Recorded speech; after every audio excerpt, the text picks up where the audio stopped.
ఆన్లైన్లో జరుగుతాయి క్లాసులు, కాబట్టి రెగ్యులర్గా కాలేజీకి పోకుండా మేము ఇక్కడి నుంచి వినాలి అని చెప్పండి. Daily as per time table ప్రకారం డైలీ క్లాసులు జరుగుతూ ఉంటాయి చెప్పండి. వాళ్ళకి తెలియదు కదా పేరెంట్స్కి, మీరు ఖాళీగా ఇంటికాడ ఉంటారు అనుకుంటారు. ఫస్ట్ ఇయర్ వాళ్ళకి exam, first sem exam date కూడా వచ్చేసింది. అర్థమవుతుందా? అదే చెప్పండి. పాపం వాళ్ళకి తెలియదు కదా, ఇంటికాడ ఖాళీగా ఉండాలని వాళ్ళు పనులు చెప్తా ఉంటారు. కాలేజీకి పోకుండా ఇప్పుడు మీ ఇంటికాడ ఉండే మాకు ఆన్లైన్లో క్లాసులు జరుగుతూ ఉన్నాయని వాళ్ళకి చెప్పండి, అప్పుడు అర్థం చేసుకుంటారు. ఇంకేమని? సో నిన్న ప్రాబ్లం విన్నావా? అది విన్నాను సార్. అర్థమైందా? అర్థమైంది sir. Cash flow statement. So cash flow అనేది మనం అది ఇన్ఫ్లో కానీ అవుట్ఫ్లో కానీ వీఆర్ క్లాసిఫైడ్ ఇంటూ 3 కేటగిరీస్. ఏందవి? Operating activities, cash flow from operating activities, and cash flow from investment activities, and cash flow from financial activities.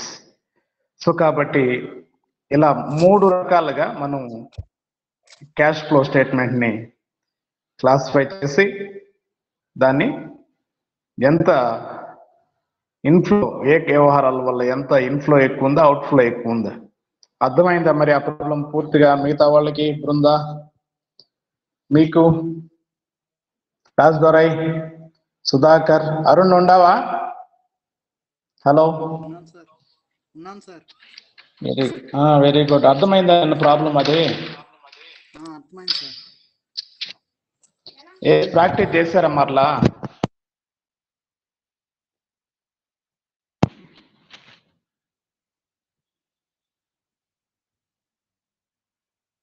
Hello,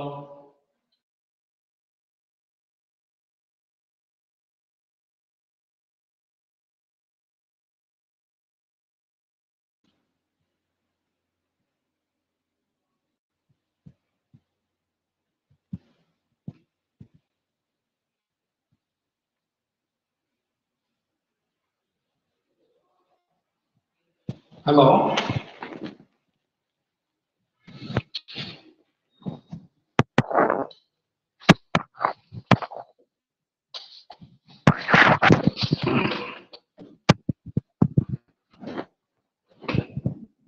చెప్పండి. అర్థమైందా? ఇంకే ఏమన్నా మళ్ళీ ఇంకోసారి చెప్పాలా? విజయ్ కుమార్, చాలా రోజులు కట్టెడ్ అయినావు. నెక్స్ట్ ఆ ప్రాబ్లం అర్థమైతే తర్వాత మీకు ఇంగ్లీష్ మీడియంలో ప్రాబ్లం పెట్టాను, అది ప్రాక్టీస్ చేశారమ్మని. పూర్ణిమ వేశారమ్మా? కల్పన, జ్యోతి వేసినాం సార్. అర్థమైందా? ఏమన్నా డౌట్ ఉంది మా దాంట్లో? అర్థమైంది సార్. డైరెక్ట్ మెథడ్ లోనే కదా అది ఉండేది? డైరెక్ట్ మెథడేనా? డైరెక్ట్ మెథడే సార్. ఓకే అమ్మా. ఇంకా రిమైనింగ్ నువ్వేసావు నాయన. పూర్ణిమ, మణి వేసాను సార్. అది అర్థమైందా? దాంట్లో ఉండేది ఇది మీకు ఫోటో పెట్టాను చూడు ఒకటి ఉంది, అదే కదా English medium? Yes sir. Okay, very good. ఇంకా మీరు సుధాకరు తెలుగు మీడియము, రాజ్దోరై, శ్రావణి, బాలు, ఏమయ్యా బాలు, సరిత మీరు వేసారమ్మా? శిల్ప, పునీత, బృంద, బృంద అది వేసాను ఆయన. అది ఇంగ్లీష్ మీడియం ప్రాబ్లం పెట్టాను కదా వాట్సాప్ లో, అది వేసారా? వేసాను సార్. అర్థమైందా? దాంట్లో ఏమైనా డౌట్ ఉందమ్మా? అర్థమైంది సార్. మళ్ళీ ఏమైనా ఎక్స్ప్లెయిన్ చేయాలా? అవసరం లేదా? ఏ సార్ పూర్తిగా ఏమైనా డౌట్ ఉందా? మళ్ళీ ఏమైనా ఎక్స్ప్లెయిన్ చేయమంటారా? ఏమ్మా జ్యోతి బృందా చెప్పండి మణి. సో ఇప్పుడు మనకు ఇంకొక ప్రాబ్లం పెట్టాను తెలుగు మీడియంలో, ఇండైరెక్ట్ మెథడ్. కాబట్టి తెలుగు మీడియంలో ఏం చేస్తారంటే ఆ ఇండైరెక్ట్ మెథడ్ ప్రొఫార్మా రాసుకోండి. ప్రొఫార్మా రాసుకొని ఈ రేపు ఇది వేద్దాం, ఓకేనా? ఫస్ట్ మీకు కూడా ఏనండి, ఇంగ్లీష్ మీడియం ప్రాబ్లం మీద దాన్ని ఎక్స్ప్లెయిన్ చేస్తాను ఈరోజు.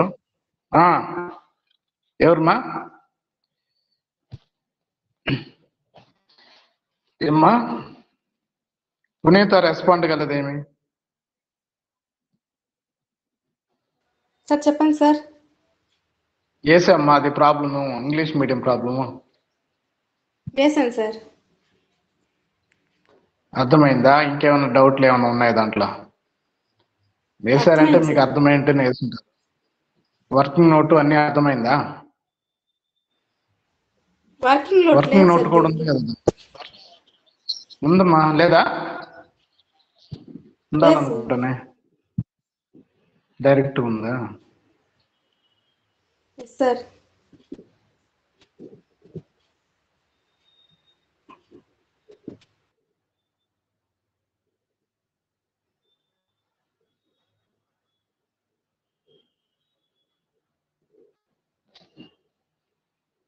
కనబడుతుందమ్మా స్క్రీన్?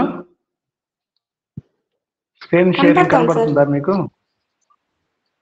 కనపడుతుంది సార్. వర్కింగ్ నోట్ ఏమి? ఓకే అమ్మా, సింపుల్ ప్రాబ్లమా? Yes sir. Right, very good. చూడండి మళ్ళీ మిగతా వాళ్ళు చూడండి ఒకసారి వేసినప్పుడు మీరు కూడా. మనకి ఇక్కడ ఏమిచ్చాడు? సమరీ క్యాష్ అకౌంట్ ఇచ్చాడు. 31/3/2007 క్యాష్ అకౌంట్ ఇచ్చాడు. కాబట్టి క్యాష్ అకౌంట్ లో మనకు ఓపెనింగ్ బ్యాలెన్స్ 1/4/2006 ఓపెనింగ్ బ్యాలెన్స్ 50 ఉంది. ఈక్విటీ షేర్స్ ద్వారా మనం ఇష్యూ చేస్తుంటే 300 వచ్చింది. అలాగే receipts from customers, so sales ద్వారా 2800 రిసిప్ట్స్ ఫ్రమ్ కస్టమర్స్. అలాగే sale of fixed assets, fixed assets అమ్మేయడం ద్వారా 100. సో ఇది ఆర్ ది ఇన్ఫ్లో.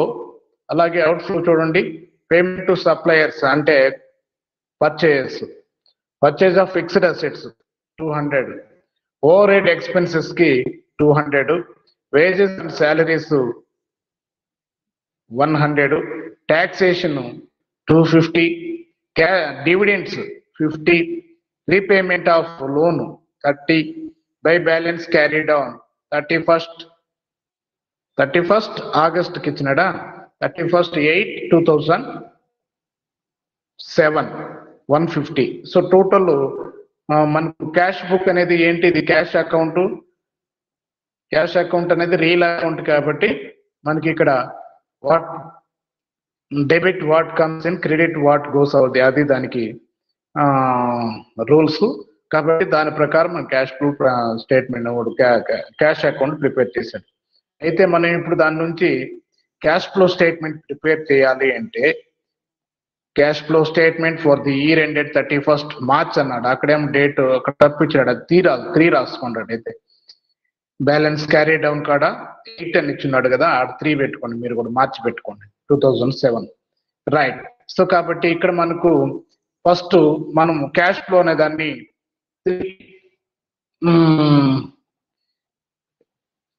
3 టైప్స్ లో క్లాసిఫై చేసాము. ఒకటి cash from operating activities, cash flows from investing activities, అలాగే cash flow from financing activities. ఇలా ఫస్ట్ మనకు cash flows from operating activities. So కాబట్టి ఇక్కడ ఇన్ఫ్లో ఏమేమి అయితే ఉన్నాయో అవన్నంతా రాసుకున్నాం. Cash from customers, cash payment ఎంత ఉంది మనకు? క్యాష్ ఫ్రమ్ చూడండి, మనకు క్యాష్ ఫ్రమ్ కస్టమర్స్ వచ్చేసి అది ఇన్ఫ్లో కాబట్టి 2800 వేసుకున్నాడు. అలాగే క్యాష్ పేమెంట్ టు సప్లయర్స్ 2000, దీనికి ఏం adjustment, simple problem. Cash paid to over head expenses 200, అలాగే క్యాష్ పెయిడ్ ఫర్ శాలరీస్ 100, అలాగే క్యాష్ జనరేటెడ్ ఫ్రమ్ ఆపరేషన్స్ ఎంత వచ్చిందయ్యా అంటే 500. అలాగే దీనికి ఇన్కమ్ ట్యాక్స్ పెయిడ్ 250, పోతే నేరుగా అవుటర్లో ఇంకా 250 ఉంటుంది కాబట్టి ప్లస్ అమౌంట్ కాబట్టి డైరెక్ట్గా వేసుకున్నాం. ఇక్కడ మీకు ఏమైనా డౌట్ ఉంటే మీకు చూడండి, సింపుల్ ప్రాబ్లము, ఫస్ట్ ప్రాబ్లం కాబట్టి చాలా సింపుల్గా ఉంది. సో నేరుగా మనకి ఇక్కడ వచ్చినటువంటి దానికి మనం డైరెక్ట్గా 2800 cash inflow, cash from customers, అలాగే 2800 ఉంది. పోతే cash payment to suppliers 2000. Next cash paid for over head expenses మనకి ఇక్కడ ఈ ఆపరేటింగ్ యాక్టివిటీస్ కింద వేసుకుంటారు. రిమైనింగ్ వేసుకోలేదు చూడండి. రిమైనింగ్ అంటే వేజెస్ అండ్ శాలరీస్, ఓకేనా, రైట్. కాబట్టి శాలరీస్ వేసుకున్నాం. నెక్స్ట్ ట్యాక్సేషన్ కూడా వేసుకుంటాం. ట్యాక్స్ పెయిడ్ ఎంత ఉంది? 500. ట్యాక్సేషన్ ఎంత ఇచ్చాడు? 250 ఇచ్చాడు. సారీ 500 కదా, 250, రైట్. సో కాబట్టి మనకు ఇది మళ్ళీ ఒకసారి చూడండి, నేను కొంచెం తడబడి చెప్పినట్టుంది, తప్పు లేదు చెప్పినట్టుంది. 2800 ఫ్రమ్ కస్టమర్స్, అలాగే cash payment to the suppliers 2000, అలాగే మనకు ఇంకా ఏమేమి ఉన్నాయి? శాలరీస్, ఓవర్ హెడ్ ఎక్స్పెన్సెస్, పోతే రిమైనింగ్ ఇంకా 500 ఇన్ఫ్లో ఎక్కువ ఉంది. అలాగే దీంట్లో మనము క్యాష్ ఇన్కమ్ ట్యాక్స్ పే చేసాం కాబట్టి అవుట్ఫ్లో కాబట్టి 250, పోతే నెట్ ఆపరేటింగ్ యాక్టివిటీస్ ద్వారా జనరేట్ అయినటువంటి net cash from operating activities, ఇది దాని పైన ఉండేది cash generated from operations. Tax తీసేసిన తర్వాత వచ్చినటువంటిది net cash from operating activities. వస్తుందమ్మా? సో కాబట్టి దాన్ని మనము 250 రాసుకున్నాం. అలాగే next investing activities, cash flow from investing activities చూడండి. ఇక్కడ మనకు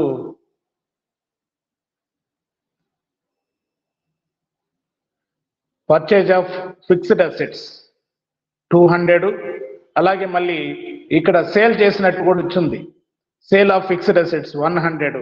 సో కాబట్టి చూడండి, దాని కింద purchase of fixed assets, purchase చేస్తే ఏమవుతుంది? క్యాష్ అవుట్ఫ్లో అవుతుంది. అలాగే ఫిక్స్డ్ అసెట్స్ అమ్మేస్తే, సేల్ ఆఫ్ ఫిక్స్డ్ అసెట్స్ అంటే క్యాష్ ఏమవుతుంది? ఇన్ఫ్లో జరుగుతుంది. కాబట్టి మనకు ఇన్వెస్ట్మెంట్ యాక్టివిటీస్ ద్వారా మనము అవుట్ఫ్లో ఎక్కువ ఉంది. మనం అమ్మింది 100 అయితే పర్చేజ్ చేసింది ఫిక్స్డ్ అసెట్స్ 200 పర్చేజ్ చేసాం కాబట్టి net cash used in investing activities 100 వచ్చింది. ఎంత వచ్చింది? 100. Next cash flow from financing activities. So కాబట్టి దీని కింద ఏమేమి వస్తాయి చూడండి. మనకి ఇన్ఫ్లో ఏమేమి ఉండడా? ఇన్ఫ్లో ఈక్విటీ షేర్స్ 300కి జారీ చేశాము, ఈక్విటీ షేర్స్ 300కి జారీ చేశాము. ఇంకా it side suppliers, fixed assets, repayment of loan outflow. Loan అనేది ఫైనాన్సింగ్ యాక్టివిటీ, ఓకేనా.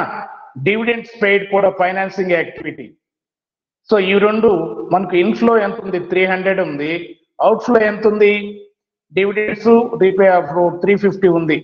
చూడండి కావాల్సి ఉంటే. ఇష్యూ ఆఫ్ ఈక్విటీ షేర్స్ 300, అలాగే రీపేమెంట్ ఆఫ్ లోన్ 300, అలాగే పేమెంట్ ఆఫ్ డివిడెండ్స్ 50. నెట్ మనము అవుట్ఫ్లో ఎక్కువగా ఉంది. ఎంత ఎక్కువగా ఉంది అంటే 50 ఎక్కువగా ఉంది కాబట్టి ఆ 50 మైనస్లో వేసుకుంటే మనం ఇప్పుడు మొత్తం అడ్జస్ట్ చేసినట్లయితే ఆడ ఫస్ట్ ప్లస్ లో 250 ఉంది, మైనస్ లో 150 ఉంది కాబట్టి ఇంకా ప్లస్ లో ఎక్కువ ఉంది కాబట్టి ఎంత ఎక్కువ ఉంటుంది, 100 ఎక్కువ ఉంది. Net increase in cash and cash equivalent. So కాబట్టి 100 ఉంది. దీనికి opening balance cash and cash equivalent in 1/4/2006 50 ఇచ్చినాడు కాబట్టి దాన్ని యాడ్ చేస్తే మనకు క్లోజింగ్ లో ఉన్నటువంటి క్యాష్ అండ్ క్యాష్ ఈక్వలెంట్ 31/3/2007 150 వచ్చేసింది. ఇది సింపుల్ ప్రాబ్లం. సో కాబట్టి ఇక్కడ డేట్ మీరు రాసుకునేటప్పుడు ఈ డేట్ గుర్తుపెట్టుకోండి. ఇక్కడ 31 ఆగస్ట్ అని ఇచ్చినాడు కాబట్టి 31/3 అని వేసుకోండి. ఇది సింపుల్ ప్రాబ్లము. సో ఈ ప్రాబ్లం మీకు అర్థమైంటే నేను తర్వాత ప్రాబ్లం పెడతాను. ఫస్ట్ ఈ ప్రాబ్లం మీకు ఇంకేమైనా ఎవరికైనా అర్థం కాలేదు, ఇంకేమైనా డౌట్ ఉంటే అడిగితే నేను మళ్ళీ ఒకసారి చెప్తాను. ఏమ్మా ఉందా? హలో, విన్నారా? వాయిస్ వినిపిస్తుందా? సిగ్నల్ సరిగా లేదా? వినిపిస్తుందమ్మా? వినిపిస్తుంది. వెరీ గుడ్ మా, రైట్. సో ఆ ప్రాబ్లంలో ఇంకేమైనా డౌట్స్ ఉన్నాయా? సింపుల్ ప్రాబ్లం అది. చూడండి, మనం చూడకుండా కూడా చెప్పొచ్చు దాన్ని. 2800 క్యాష్ ఫ్రమ్ కస్టమర్స్ అన్నాడు. అలాగే అది ఇన్ఫ్లో, క్యాష్ బయట అమ్మితే కస్టమర్స్ దగ్గర నుంచి చూస్తే ఇన్ఫ్లో కాబట్టి ఇన్ఫ్లో కిందకి వేసాం. అవుట్ఫ్లో ఏమేమి ఉన్నాయి? పర్చేజ్ ఆఫ్ లేదా payments to suppliers, cash payment to suppliers వచ్చేసి 2000, శాలరీస్ అవుట్ఫ్లో, అలాగే ఓవర్ హెడ్ ఎక్స్పెన్సెస్ పోను ఎంత ఉంటుందయ్యా ఇంటికి అంటే 500 ఉంది. ఆ 500 లో నుంచి మనము మళ్ళీ తర్వాత cash generated from operating activities మనకు 500 వచ్చింది. అలాగే దాంట్లో నుంచి మళ్ళీ ఇన్కమ్ ట్యాక్స్ పెయిడ్ 250 లెస్ చేస్తే మనకు అక్కడ ఎంత వచ్చింది? 250. 500 250 పోతే ఇంకా 200 ఇన్ఫ్లో ఎక్కువగా ఉంది కాబట్టి 250 అవుట్ఫ్లోలో వేసాం. అంతేనా? Next cash flows from investing activities ఏమేమి ఉన్నాయి? ఇన్వెస్టింగ్ యాక్టివిటీస్ లో దాంట్లో purchase of fixed assets or sales of fixed assets ఉంది. ఎంతకుంది అది? ఇది మనకు పర్చేజ్ చేసింది, సేల్ చేసింది ఇన్ఫ్లో కాబట్టి 100 ఉంది, పర్చేజ్ చేసింది 200 ఉంది. సో నెట్ క్యాష్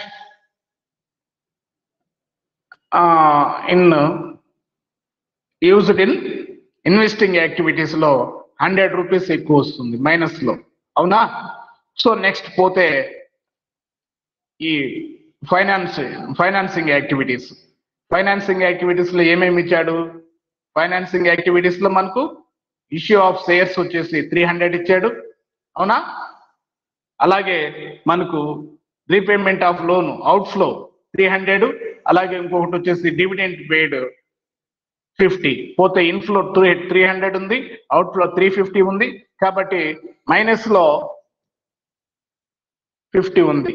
సో కాబట్టి బ్రాకెట్ లో పెట్టాం. టోటల్ గా ఆ టోటల్ అవుట్ఫ్లో ఇన్ఫ్లో మనం చూసుకున్నట్లయితే ఈ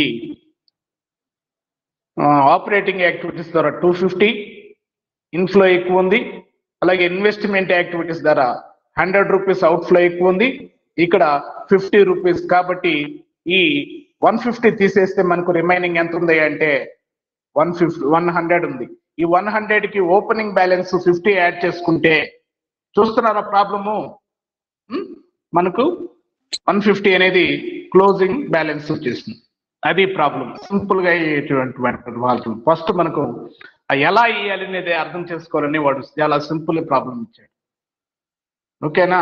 ప్రాబ్లం ఇది అర్థమైందా? దాన్ని కూడా రాసుకొని వేస్తారా మీరు? Arun, hello sir.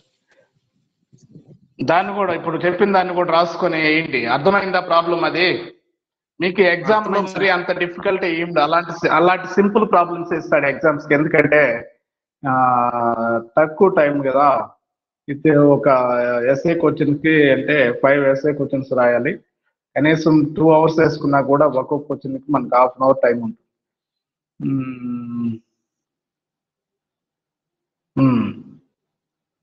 హాఫ్ లోపల వేయాలంటే అలాంటి సింపుల్ ప్రాబ్లమ్సే ఇస్తాడు. సో కాబట్టి దాంట్లో ఫస్ట్ మనము క్యాష్ ఫ్లో స్టేట్మెంట్ ఎలా వేయాలని పూర్తిగా అవగాహన వస్తే తర్వాత మనకు అడిషనల్ ఇన్ఫర్మేషన్ ఇస్తాడు. దాన్ని బట్టి మనం ఎటువంటి ప్రాబ్లమ్స్ అయినా ఫస్ట్ మనకి ఎలా వేయాలి అనేది అర్థం కాదు. క్యాష్ ఫ్లో స్టేట్మెంట్ అనేది ఈ క్లియర్ మనకు క్లియర్ అండర్స్టాండింగ్ ఉండాలి. ఎందుకంటే ఫస్ట్ మనకు ఆపరేటింగ్ యాక్టివిటీస్ అంటున్నాం. ఆపరేటింగ్ యాక్టివిటీస్ కింద ఏమేమి వస్తున్నాయి? Sales, purchases, over head expenses, salaries. ఇది ఇక్కడ మనకు net cash flow generated from operating activities వస్తుంది. దీంట్లో నుంచి ఇన్కమ్ ట్యాక్స్ తీసేస్తే ఇన్కమ్ ట్యాక్స్ ఎంత ఇచ్చుంటే దాన్ని కూడా తీసేస్తే మనకు net cash flow cash or cash equivalent inflow లేదా అవుట్ఫ్లో ఎంత ఉందో అనేది మనం క్యాల్కులేట్ చేసుకోవచ్చు. అలాగే next investing activities, financial activities తర్వాత సేమ్ అలాగే మనం క్యాల్కులేట్ చేసుకోవాలి. రైట్. ఫస్ట్ మనకు తర్వాత ఇన్వెస్టింగ్ యాక్టివిటీస్ అంటే స్థిరాస్తులను కొనడము, అమ్మడము, ఇలాంటివి ఇన్వెస్టింగ్ యాక్టివిటీస్. సో కాబట్టి వాటి మీద ఇన్ఫ్లో ఎక్కువ ఉందా, అవుట్ఫ్లో ఎక్కువ ఉందా. నెక్స్ట్ ఫైనాన్సింగ్ యాక్టివిటీస్ అంటే అప్పు తీసుకోవడం కానీ, లేదా ఇష్యూ ఆఫ్ షేర్స్ కానీ, లేదా ఇష్యూ ఆఫ్ డిబెంచర్స్ కానీ, ఇంకా any type of loan. So మనకు అక్కడ తీసుకున్నప్పుడు ఇన్ఫ్లో క్యాష్ ఇన్ఫ్లో అవుతుంది కాబట్టి, అలాగే ఏదైనా అవుట్ఫ్లో మనం రీపేమెంట్ ఆఫ్ లోన్స్ కానీ, డివిడెండ్స్ కానీ, ఇలాంటివన్నీ మనము పే చేస్తే అవన్నీ ఫైనాన్సింగ్ యాక్టివిటీస్ కిందకు వస్తుంది. సో ఈ మూడిటి ద్వారా ఎంత క్యాష్ ఫ్లో జరిగింది, దానికి ఓపెనింగ్ బ్యాలెన్స్ యాడ్ చేసుకుంటే మన క్లోజింగ్ బ్యాలెన్స్ వచ్చేస్తుంది. లెక్క మనం వేసింది కరెక్టా కాదనేది కూడా అప్పటికప్పుడుగా మనం అర్థం చేసుకోవడానికి ఈజీగా ఉంటుంది. రైట్. అది అర్థమైందమ్మా ప్రాబ్లం అది? హలో, అర్థమైంది సార్. రైట్. తర్వాత ప్రాబ్లం పెడతాను నేను మీకు ఇంగ్లీష్ మీడియంలో కూడా. ఇప్పుడు ఇండైరెక్ట్ మెథడ్ పెట్టాను కదా అరుణ్, ఇండైరెక్ట్ మెథడ్ పెట్టాను. దాని ప్రొఫార్మా రాసుకోండి. ఆ problem second problem indirect method అని అనుకుంటాది. అవును సార్. నిర్వహణ కార్యకలాప అంటే ఏం లేదు. మనం ఇక్కడ first indirect method direct method difference ఏంటంటే, మనం సేల్స్ నుంచి ఫస్ట్ సేల్స్ తీసుకుంటున్నాం, సేల్స్ నుంచి పర్చేస్ లెస్ చేస్తున్నాం, ఇంకేదన్నా అవుట్ఫ్లో ఏదన్నా ఉంటే తీసేస్తున్నాం, ట్యాక్స్ పెయిడ్ ఏమైనా తీసేస్తున్నాం. ఇండైరెక్ట్ మెథడ్ లో వాడు నెట్ ప్రాఫిట్ కాడి నుంచి క్యాలిక్యులేట్ చేస్తూ వస్తాడు. ఇండైరెక్ట్ మెథడ్ ఫస్ట్ ఇక్కడ పన్నుకు ముందు నికర లాభం ఎంత ఉండింది, ప్రాఫిట్ ట్యాక్స్ బిఫోర్, సో ఎంత తీసుకొని దానికి ఇక్కడ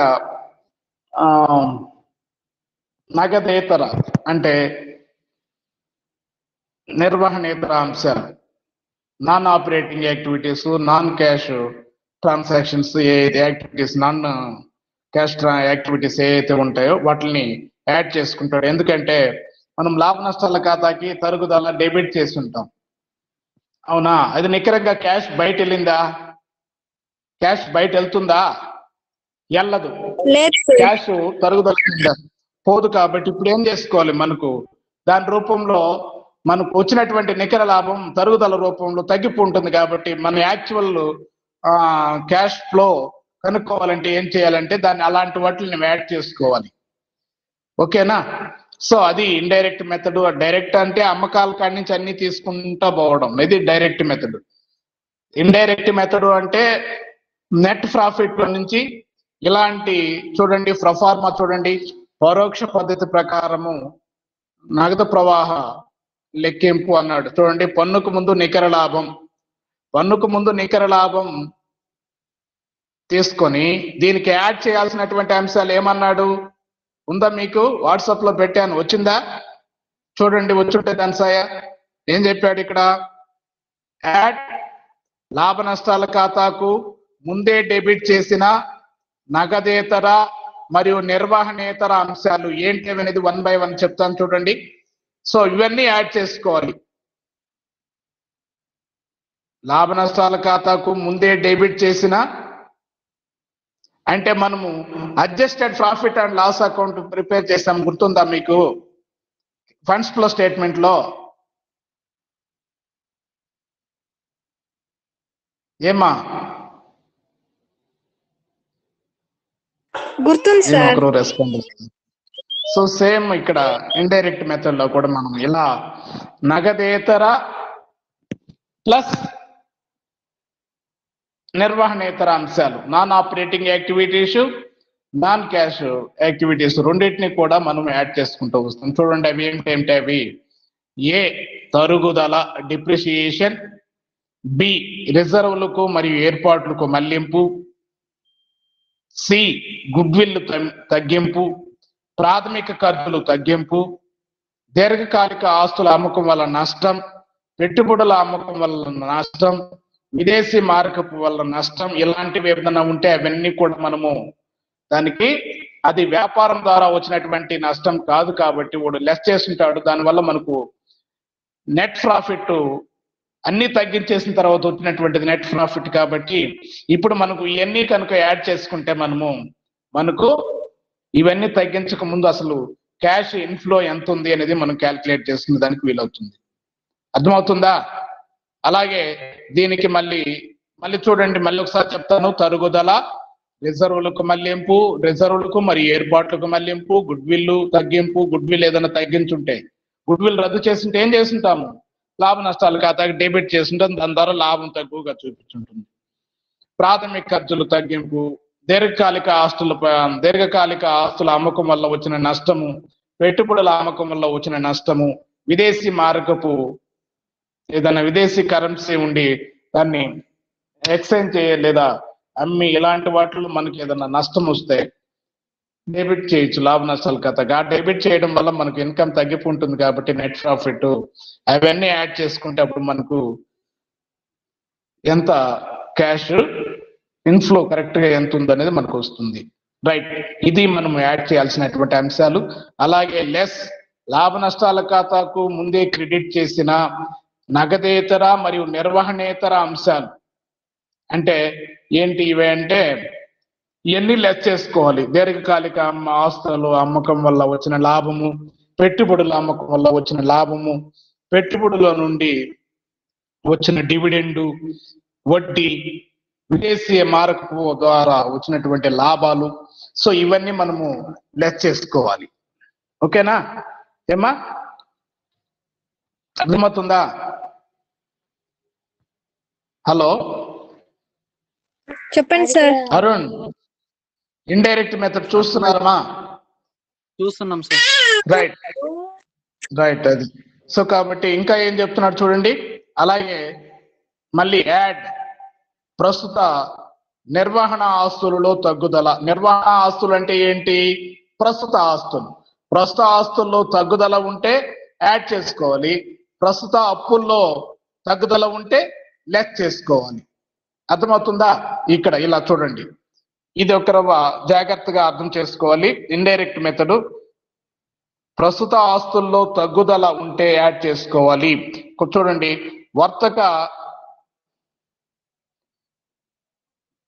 మరియు అంటే నగదు మరియు నగదుకు సమానమైనటువంటివి కాకుండా రిమైనింగ్ అవి ప్రస్తుత నిర్వహణ ఆస్తులు అంటే మనము ప్రస్తుత ఆస్తుల్లో ఏమేమి తీసుకుంటాము? Cash at bank, cash at hand, cash in hand, ఈ రెండు వదిలేసి రుణగ్రస్తులు, ఇన్వెంటరీ, బిల్స్, రిసీవబుల్స్, ఓకేనా? ఇలాంటివి ప్రస్తుత ఆస్తులు కాబట్టి ప్రస్తుత నిర్వహణ ఆస్తుల్లో తగ్గుదల ఉంటే మనం యాడ్ చేసుకోవాలి. ఎందుకని ప్రస్తుత నిర్వహణ ఆస్తుల్లో తగ్గుదల ఉంటే మనం యాడ్ చేసుకోవాలి? ఇక్కడ ఎందుకు యాడ్ చేసుకోవాలి? ఇప్పుడు వర్తకపు రుణగ్రస్తుల్లో తగ్గుదల వచ్చిందనుకోండి, వర్తకపు రుణగ్రస్తులు తగ్గిపోతుంటే ఏమవుతుంది? క్యాష్ ఏమై ఉంటుంది? వర్తకపు రుణగ్రస్తులు 10,000 ఉన్నారు, 5,000కి వచ్చింది. అప్పుడు ఏమైపోతుంది? క్యాష్ 5,000 ఇన్ఫ్లో జరుగుతుంది. కాబట్టి మనం ఇప్పుడు యాడ్ చేసుకోవాలి. ఎందుకు యాడ్ చేసుకోవాలి? అర్థమవుతుందా జ్యోతి, అరుణ్? ప్రస్తుత అర్థమవుతోంది సార్. ఆస్తుల్లో ప్రస్తుత నిర్వహణ ఆస్తుల్లో తగ్గుదల ఉంటే యాడ్ చేసుకోవాలి. ఎందుకని? ఇప్పుడు ఫర్ ఎగ్జాంపుల్ మనకి 20,000 ప్రస్తుత ఆస్తులు, ప్రస్తుత వర్తకపు సరుకు ఉందనుకోండి, లేదా వర్తక రుణగ్రస్తులు ఉన్నారనుకోండి, ఓకేనా, అది ప్రస్తుత ఆస్తి. తగ్గింది అంటే ఏమని? 10,000 నుంచి 20,000 నుంచి 10,000కి వచ్చిందంటే 10,000 క్యాష్ ఇన్ఫ్లో జరిగింది. బాకీ 20,000 ఉన్నటువంటి బాకీ 10,000కి వచ్చిందంటే రిమైనింగ్ 10,000 క్యాష్ వసూలు అయి ఉంటుంది కాబట్టి మనం యాడ్ చేసుకోవాలి.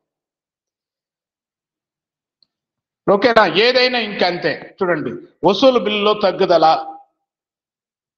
ముందుగా చెల్లించిన ఖర్చుల్లో తగ్గుదల. ముందుగా చెల్లించిన ఖర్చులు ఎందుకు తగ్గుదల వస్తే దీన్ని కూడా మనం యాడ్ చేసుకోవాలి. ఎందుకని? ఇది కూడా ఆస్తే, ఇది కూడా ప్రస్తుత ఆస్తే. ముందుగా చెల్లించినటువంటి ఖర్చులు అనేటివి ఏంటి? రావాల్సినటువంటివి, లేదా ముందుగా చెల్లించినటువంటి, మనం ముందు చెల్లించుంటే, ముందుగా వసూలైంటే అప్పు, కానీ ముందుగా చెల్లించుంటే ఆ ప్రస్తుత ఆస్తి కదా. సో కాబట్టి అది కూడా ప్రస్తుత ఆస్తుల్లో తగ్గుదల జరిగింది అంటే ఏమైనా మనకు అది క్యాష్, లేదా అది తగ్గింది అంటే ఆ ఇయర్లో నిర్వహణ ఖర్చుకు సర్దుబాటు చేసినారని అర్థం. కాబట్టి ఇది మనకు ప్రస్తుత ఆస్తి కాబట్టి దీన్ని కూడా ప్రస్తుత ఆస్తుల్లో తగ్గుదల, ముందుగా చెల్లించినటువంటి ఖర్చులు ప్రస్తుత ఆస్తులు కాబట్టి దీంట్లో తగ్గుదల ఉన్నా కూడా మనము యాడ్ చేసుకోవాలి. అలాగే ముగింపు సరుకు కూడా ప్రస్తుత ఆస్తే. ఓకేనా? ముగింపు సరుకులో తగ్గుదల ఉంటే ఏమని అర్థము? అమ్మినారు, 50,000 విలువ చేసే సరుకు ఉండింది, 20,000కి వచ్చిందంటే మిగతా 30,000 సరుకు ఏమైనట్టు? అమ్మినారు. అమ్మినప్పుడు ఏమై ఉంటుంది? 30,000 క్యాష్ ఇన్ఫ్లో అయి ఉంటుంది కాబట్టి మనం యాడ్ చేసుకోవాలి. ఏమ్మా, అర్థమవుతుందా? నెక్స్ట్, దీనికి మళ్ళీ ప్రస్తుత నిర్వహణ అప్పుల్లో పెరుగుదల ఉంటే కూడా యాడ్ చేసుకోవాలి. ప్రస్తుత నిర్వహణ అప్పుల్లో పెరుగుదల ఉంటే, ప్రస్తుత ఆస్తుల్లో ఇది గుర్తుపెట్టుకోవాలి, ప్రస్తుత ఆస్తుల్లో తగ్గుదల ఉంటే యాడ్ చేయాలి, ప్రస్తుత అప్పుల్లో పెరుగుదల ఉంటే యాడ్ చేసుకోవాలి. సో కాబట్టి ఇప్పుడు ఓవర్ డ్రాఫ్ట్ ఉంది, ప్రస్తుత అప్పు, ఓవర్ డ్రాఫ్ట్ పెరిగింది, 10,000 ఉంది ఓవర్ డ్రాఫ్ట్, 20,000కి వచ్చిందంటే క్యాష్ ఇన్ఫ్లో అయి ఉంటుంది కదా. ఏమ్మా, అయి ఉంటుందా లేదా? 10,000 ఉంది క్యాష్ ఇన్ఫ్లో లాస్ట్ ఇయర్, ఈసారి 20,000 వచ్చింది అనుకోండి, ప్రస్తుత అప్పు పెరిగింది కదా. అప్పు 10,000 నుంచి 20,000కి పెరిగిందంటే ఏమని అర్థము? అప్పులు తీసుకున్నాము అని. ఓవర్ డ్రాఫ్ట్ బ్యాంక్ దగ్గర నుంచి తీసుకున్నప్పుడు క్యాష్ ఇన్ఫ్లో జరిగి ఉంటుంది కదా, అవునా కదా? కాబట్టి మనం యాడ్ చేసుకోవాలి. క్యాష్ ఇన్ఫ్లో అంటే అప్పు పెరిగింది అంటే ఇన్ఫ్లో, క్యాష్ ఇన్ఫ్లో జరిగి ఉంటుంది కాబట్టి యాడ్ చేసుకుంటున్నాం. ఓకేనా? అలాగే రుణదాతల్లో పెరుగుదల, రుణదాతలు మనకు 10,000 ఉన్నారు, పెరుగుదల వచ్చింది 20,000 అయినారు అనుకోండి, ఏమన్నప్పుడు అర్థము? రుణదాతల్లో పెరుగుదల మనకు ప్రస్తుత ఆస్తుల్లో పెరుగుదల వచ్చింది. రుణదాతల్లో పెరుగుదల అంటే ప్రస్తుత అప్పుల్లో పెరుగుదల వచ్చింది. ప్రస్తుత అప్పుల్లో పెరుగుదల ఉంటే మనం నిర్వహణ మూలధనంలో ఎలా మార్పు జరుగుతుంది? అది క్యాష్, మనము రుణదాతల్లో పెరుగుదల వచ్చింది అంటే క్యాష్ ఫ్లో జరుగుతుంది. ఎలాగా? రుణదాతలు 10,000 ఉన్నారు, ఇప్పుడు అప్పు నెక్స్ట్ 20,000కి పెరిగారు అనుకో, ఏమని? మనం సరుకు ఏదో ఒకటి పర్చేజ్ చేస్తుంటేనే కదా రుణదాతలు పెరిగారు. లేదా మనం రుణదాతలు పెరిగారంటే క్యాష్ ఇన్ఫ్లో జరిగి ఉంటుంది కదా. సరుకు పక్కన పెట్టండి, రుణదాతలు పెరిగారు, మనకు క్యాష్ ఇన్ఫ్లో అయి ఉంటుందా లేదా? సరుకు కొన్నాడా, మళ్ళీ ఏది అనుకున్నాడా, మనకి ఇక్కడ క్యాష్ ఈక్వలెంట్ తీసుకుంటాం. ఓకేనా?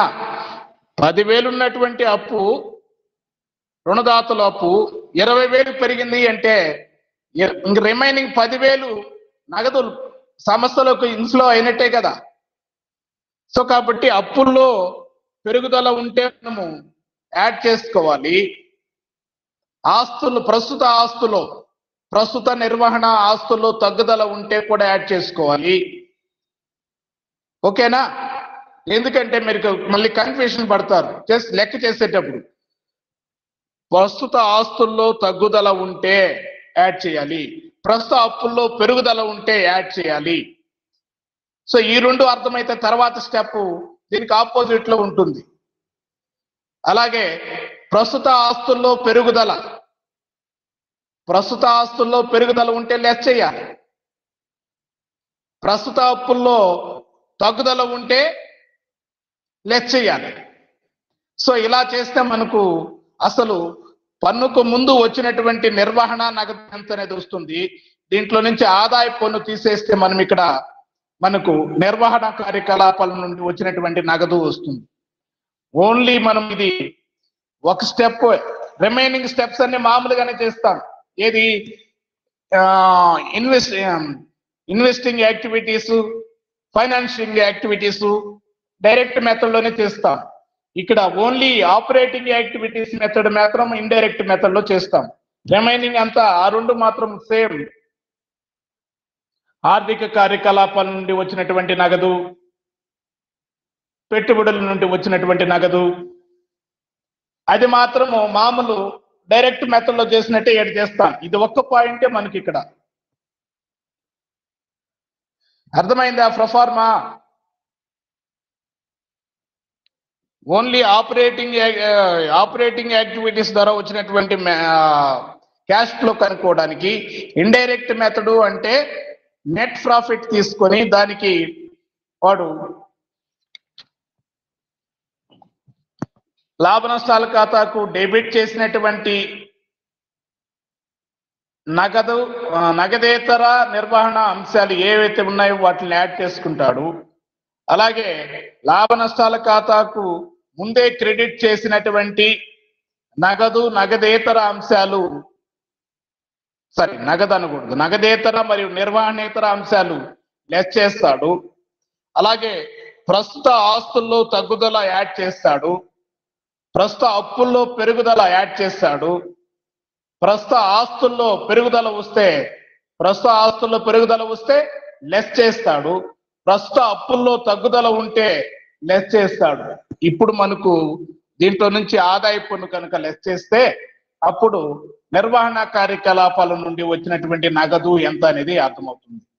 రిమైనింగ్ 2 యాక్టివిటీస్ ఇంకా మన cash flow divided into 3 categories లో ఉన్నాయే. ఇంకా remaining investing activities, financial activities అది మామూలు డైరెక్ట్ మెథడ్ లో చేసినట్టే. ఏమో అర్థమైందా? కొంచెమైనా అర్థమైంది సార్. ఓన్లీ ఆపరేటింగ్ యాక్టివిటీస్ మాత్రం ఇండైరెక్ట్ మెథడ్ లో, అంటే అక్కడ సేల్స్ తీసుకుంటాం. మనం ఊరికే సింపుల్ గా అర్థం కావాలంటే మనము సేల్స్ మొత్తం టోటల్ సేల్స్ లో నుంచి మనకు టోటల్ ఎక్స్పెన్సెస్ ఏమేమైనాయి అన్ని తీస్తే అది డైరెక్ట్ మెథడ్. ఇక్కడ ప్రాఫిట్ తీసుకొని మనకు ఏమేమి ప్రాఫిట్ అండ్ లాస్ అకౌంట్ కి డెబిట్ చేసినటువంటి నగదేతర నిర్వహణేతర అంశాలు యాడ్ చేస్తాడు. అలాగే లాభ నష్టాల ఖాతాకు క్రెడిట్ చేసిన నగదేతర నిర్వహణేతర అంశాలు లెస్ చేస్తాడు. ఓకేనా? నెక్స్ట్ పోతే నిర్వహణ ఆస్తుల్లో తగ్గుదల యాడ్ చేస్తాడు, నిర్వహణ అప్పుల్లో పెరుగుదల యాడ్ చేస్తాడు. దానికి ఆపోజిట్ మళ్ళీ రెండింటికి కన్ఫ్యూజన్ పడద్దు. అప్పుల్లో ఆస్తుల్లో పెరుగుదల ఉంటే లెస్ చేస్తాడు, అప్పుల్లో తగ్గుదల ఉంటే లెస్ చేస్తాడు. అప్పుడు దానికి వచ్చినటువంటి మొత్తంలో నుంచి ఆదాయ పన్ను కనుక తీసివేస్తే మనకు నిర్వహణ కార్యకలాపాల నుండి వచ్చినటువంటి నికర నగదు ప్రవాహం ఎంతో తెలుస్తుంది. ఓకేనా?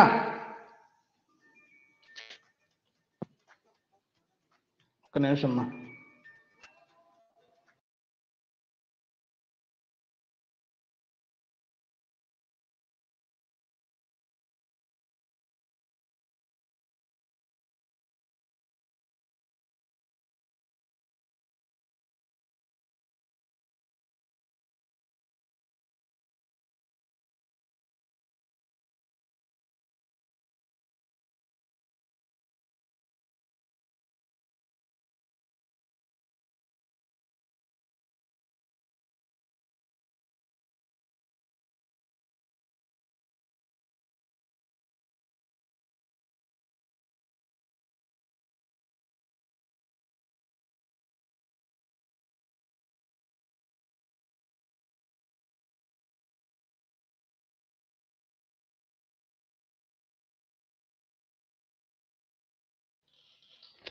హలో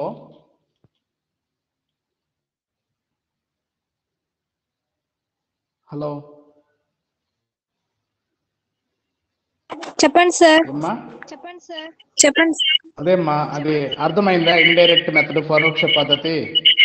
నెట్ లాభం తీసుకొని లాభ నష్టాల ఖాతాకు డెబిట్ చేసినటువంటి నగదేతర నిర్వహణేతర అంశాలు అంటే ఏందని కూడా చెప్పాను. తరుగుదల, వనరులకు ఏర్పాట్లకు మళ్లింపు, గుడ్విల్ తగ్గింపు, ప్రారంభ ఖర్చు తగ్గింపు, దీర్ఘకాలిక ఆస్తుల వల్ల నష్టము, పెట్టుబడుల అమ్మకం వల్ల నష్టము, విదేశీ మార్పు నష్టము, ఇలాంటివన్నీ ఉంటే మనము యాడ్ చేసుకోవాలి. అలాగే లాభ నష్టాల ఖాతాకు ముందే క్రెడిట్ చేసిన నగదేతర నిర్వహణేతర అంశాలు అవి పెట్టుబడుల అమ్మకం వల్ల లాభం వచ్చి క్రెడిట్ చేస్తుంటాం.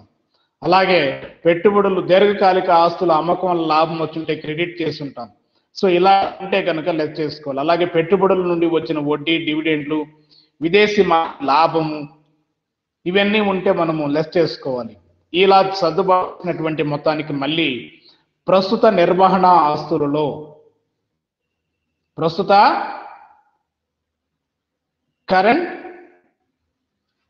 కరెంట్ అసెట్స్ లో మనకు కనుక తగ్గుదల ఉంటే, కరెంట్ అసెట్స్ లో తగ్గుదల ఉంటే, ఎందుకని కరెంట్ అసెట్స్ లో నాకు చెప్పాను, కరెంట్ అసెట్స్ లో వర్తకపు రుణగ్రస్తుల్లో తగ్గుదల ఉందనుకోండి, క్యాష్ ఇన్ఫ్లో అయి ఉంటుంది. వసూలు బిల్లు తగ్గిపోయాయి అనుకోండి, క్యాష్ ఇన్ఫ్లో జరుగుతుంది. అలాగే కాబట్టి చేసుకోండి, ముందుగా చెల్లించినటువంటి ఖర్చులు ప్రస్తుత ఆస్తులు. కాబట్టి ముగింపు సరుకులో తరుగుదల, ముగింపు సరుకు తగ్గిపోయింది అనుకో, క్యాష్ ఇన్ఫ్లో జరిగి ఉంటుంది. సో కాబట్టి ఇవన్నీ మనం యాడ్ చేసుకోవాలి. అలాగే ప్రస్తుత అప్పుల్లో పెరుగుదల, ప్రస్తుత అప్పు పెరుగుదల ఉంటే కనుక దాన్ని కూడా యాడ్ చేసుకోవాలి. ఓకేనా? రైట్. దీనికి ఆపోజిట్ ఇక్కడ మనము ప్రస్తుత ఆస్తుల్లో తగ్గుదలను ఏం చేశాము? యాడ్ చేశాం. కాబట్టి ప్రస్తుత ఆస్తుల్లో పెరుగుదల ఉంటే లెస్ చేయాలి. అర్థమవుతుందా? ప్రస్తుత అప్పుల్లో పెరుగుదలని యాడ్ చేశాం కాబట్టి ప్రస్తుత అప్పుల్లో తగ్గుదల ఉంటే లెస్ చేయాలి. ఈ రెండు మాటలు గుర్తుపెట్టుకుంటే మనకు ఈజీగా ఇండైరెక్ట్ మెథడ్ అర్థమవుతుంది. ఓకేనా? ఇంకా మళ్ళీ చెప్పాలా? నమూనా ఇది అర్థమైంటే మనము ఈ ప్రాబ్లం ఆల్రెడీ మీకు ఒకటి పెట్టాను, సెకండ్ ప్రాబ్లము, అది చదువుతాను, రేపు క్లాస్లో వేద్దాం. ఇప్పుడు నమూనా అర్థమైందమ్మా? జగన్నాథ్, రైట్, సంతోష్, కల్పన, ఏమి ఒకరు ఇద్దరు తప్ప మిగతా వాళ్ళందరూ రెస్పాండ్ అవుతారు. అవుతే ఏమి అరుణ్ ఉండవా? హలో, ఉన్నాను సార్. ఉంటే చెప్పు. అది ఉంటే చెప్పు. ఏం చెప్పాము? Indirect method cash flow operating activities నుంచి క్యాష్ ఫ్లో కనుక్కోవడానికి ఇండైరెక్ట్ లో ఏం చెప్పాము?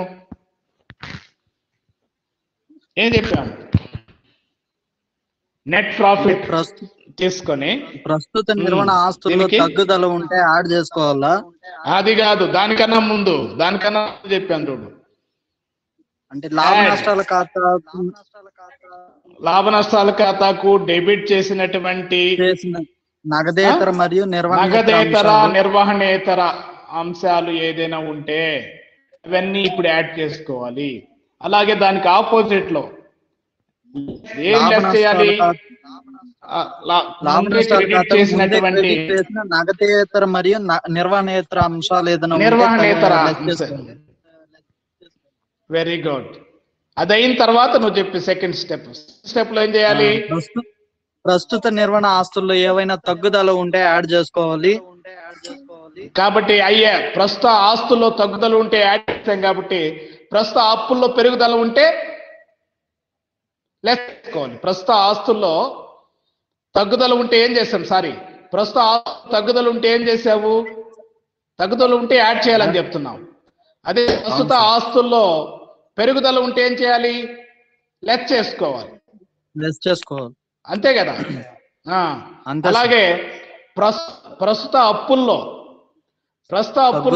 పెరుగుదల ఉంటే ఏం చేయాలి? పెరుగుదల ఉంటే యాడ్ చేసుకుంటాము, తగ్గుదల ఉంటే లెస్ చేసుకుంటాం. సో ఈ విధంగా మనకు ఈ ఆపరేటింగ్ నిర్వహణ కార్యకలాపాల ద్వారా ఎంత నగదు వచ్చింది అర్థమవుతుంది. దీంట్లో నుంచి ఇన్కమ్ ట్యాక్స్ పెయిడ్, పన్ను చెల్లించినటువంటి మొత్తాన్ని కనుక చేస్తే మనకు నెట్ క్యాష్ ఇన్ఫ్లో అవుట్ఫ్లో ఉందా, నిర్వహణ కార్యకలాపాల ద్వారా నికర నగదు ప్రవాహం ఎంత ఉన్నది వస్తుంది. మిగతా 2 యాక్టివిటీస్ మనకు మామూలు డైరెక్ట్ లాగానే. ఓకేనా? సో కాబట్టి మీకు ప్రొఫార్మా అర్థమైంది కాబట్టి దాని యొక్క indirect method cash flow statement యొక్కది ప్రాబ్లం చూడండి. సెకండ్ ప్రాబ్లము పెట్టున్నాను. 30 డిసెంబర్ 2005 తో అంతమయ్యే సంవత్సరానికి ఈ దిగువ ఇచ్చిన వివరముల నుండి నగదు ప్రవాహ నివేదికను తయారు చేయండి అన్నాడు.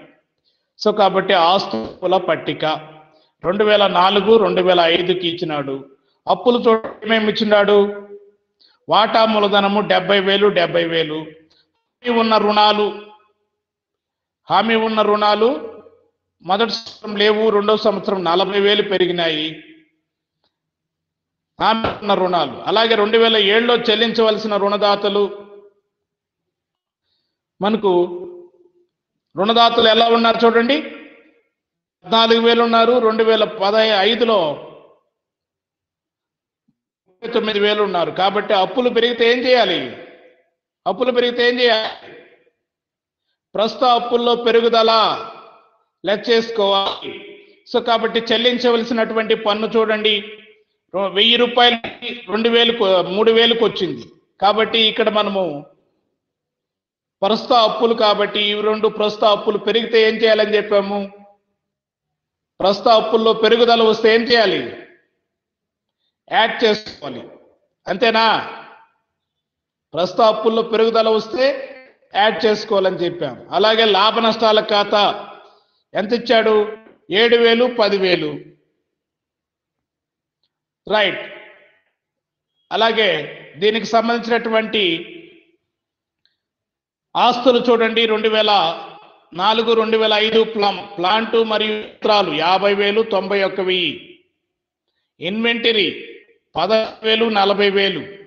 రుణగ్రస్తులు 5,000, 20,000. నగదు 20,000, 7,000. ముందుగా చెల్లించిన ఖర్చులు 2,000, 4,000. ముందుగా చెల్లించినటువంటి ఏమేమి ఉన్నాయి ఇక్కడ? నగదు తప్ప రిమైనింగ్ ఆస్తుల్లో పెరుగుదల ఉంటే లెస్ చేసుకోవాలి. ప్రస్తుత నిర్వహణ ఆస్తులలో తగ్గుదల ఉంటే యాడ్ చేసుకోవాలనేది మనం అక్కడ ఫార్ములా చూసాం కాబట్టి దాని ప్రకారం మనము చేయాల్సి వస్తుంది. అలాగే డిసెంబర్ 31, 2005తో అంతమయ్యే సంవత్సరానికి లాభ నష్టాల ఖాతా కూడా ఇచ్చాడు. ఏమైందా? ఎంత అయింది టైము? ఏంటి మీకు నెక్స్ట్ క్లాసు? 2 minutes ప్రాబ్లం చదివేస్తాను ఈరోజు ఒకసారి. సో కాబట్టి దీనికి లాభ నష్టాల ఖాతా ఇచ్చినాడు. ప్రారంభ సరుకు ఎంత ఇచ్చినాడు? 15,000. కొనుగోలు 98,000.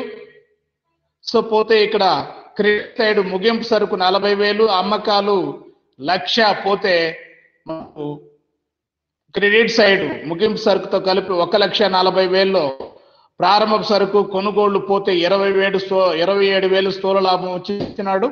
అలాగే బై స్థూల లాభం 27,000కి సాధారణ 11,000, తరుగుదల 8,000, పన్నులు 4,000, నికర లాభం వచ్చింది అంటే 4,000 వచ్చింది.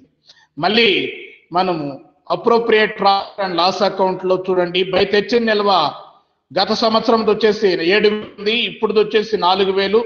ఈ మొత్తం 11,000కి డివిడెండ్ 1,000 రూపాయలు పోతే తేల్చిన నిల్వ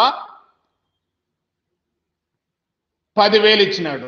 కాబట్టి దీంతో మనము ఎంతైతే మనకు నికర పన్నుకు ముందు ఎంత ఉంది? నికర లాభము పన్నుకు ముందు నికర లాభం ఎంత ఉంది అంటే మనకు అప్పుడు వరకు పన్నులు కట్టక ముందు అంటే 7,000లో స్థూల లాభం 27,000 ఉంది. పన్నుకు ముందు ఉంటే మనము 27,000లో నుంచి ఈ 11,000 సాధారణ ఖర్చులు తరుగుదల, దానికి ముందు ఎంత ఉంటుంది? పన్నుకు ముందు నికర లాభం లేదా అట్ట కష్టం మీకు కనుక్కోవడం అంటే చూడండి, పన్నుకు ముందు అన్నాడు కాబట్టి నికర లాభము ప్లస్ రెండు కలిపితే పన్నుకు ముందు నికర లాభం మనం తీసుకుంటాం 8,000. దీనికి లెక్క చూడండి బ్రీఫ్ గా. ఓకేనా? రేపు క్లాస్ ఉందా మీకు? నెక్స్ట్ అవర్ ఏంటి? E commerce sir. ఓకే ఓకే అమ్మా, సరే అవ్వండి. ప్రాబ్లం చదివాను, మీరు కూడా రాసి పెట్టుకుంటారా దీన్ని? సెకండ్ ప్రాబ్లము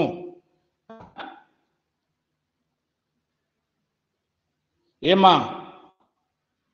రాసుకుంటాం from sir. The following date వేసుకొని పెద్ద ట్రాన్స్లేట్ ఏం లేదు. ఫ్రమ్ ది ఫాలోయింగ్ ఇన్ఫర్మేషన్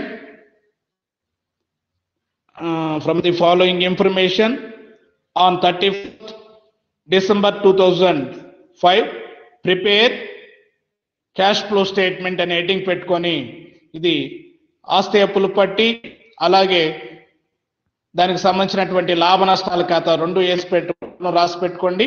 మనం రేపు మండే రోజు ప్రాబ్లం వేద్దాం. ఓకేనా? ఏమ్మా రాసుకుంటారా? మీరు ఎవరు రెస్పాండ్ కావడం లేదు. క్లాసులు మనకి ఇప్పుడల్లా రాసుకుంటాం సార్. మీరు అనుకుంటున్నారేమో క్లాసులు ఇప్పుడు ఆఫ్లైన్ క్లాసులు జరగవు. మనకి ఇదే పరిస్థితి. ఆన్లైన్ గానే ప్రతి యూనిట్ సిలబస్ అంతా కంప్లీట్ చేసుకోవాల్సిందే మనం. మళ్ళీ బయట దేశాల్లో థర్డ్ వేవ్ స్టార్ట్ అయిపోయింది, రష్యాలో. మీకు హ్యాపీగా సేఫ్టీగా ఇంటికాడ ఉండి పెద్దోళ్ళు ఈ క్లాసులు జరుగుతున్నాయని చెప్పి మీకు వచ్చిపోయే రిస్క్ కూడా లేదు. క్లాసులకు అటెండ్ అవ్వండి. నాకే కదా, మిగతా క్లాసులకు కూడా అటెండ్ అవ్వండి. ఓకేనా? ఏ మరుణ్? Okay sir. బాయ్.